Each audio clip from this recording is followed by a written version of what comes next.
Vaksinasi COVID-19 tidak menyebabkan kasus hepatitis akut yang saat ini berkembang. Masyarakat sedang bingung ya, dan diminta untuk mewaspadai hoax karena vaksin COVID yang ada di Indonesia aman dan halal digunakan. Profesor Dr. Hanifah Uswari sebagai lead scientist menyatakan sama sekali nggak ada kaitan loh pendengar terjaya antara kasus hepatitis akut dengan vaksinasi COVID-19. Pernyataan tersebut dibuatnya dikarenakan ada beberapa masyarakat yang seolah-olah menghubung-hubungkan pemberian vaksin ini menjadi penyebab kasus hepatitis akut.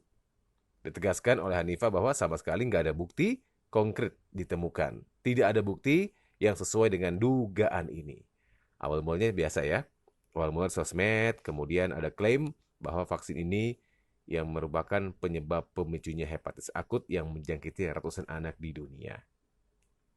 Para ahli medis pun langsung memberikan statement bantahan bahwa berita hoax ini memang sekali lagi tidak benar.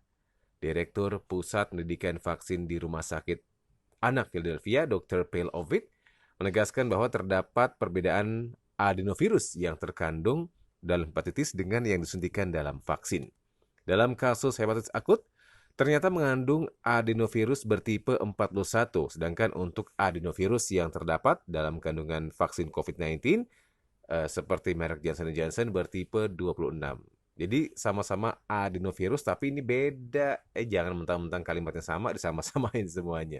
Dan ternyata adenovirus yang terdapat dalam vaksin sama sekali nggak mampu untuk memperbanyak diri dan menyebar di dalam tubuh manusia. Beda ya sifatnya dengan yang terdapat di kasus hepatitis. Tambahan lagi nih kalau kurang yakin, ada Dr. Mark Slivka dari dia adalah profesor mikrobiologi dan imunologi di Oregon Health and Science University.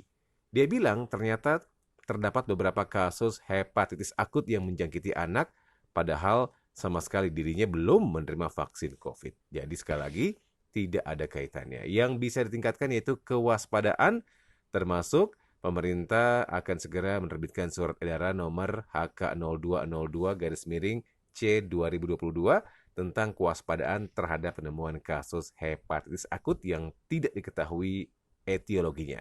Sekarang masih diperiksa ya secara intens, secara lanjut.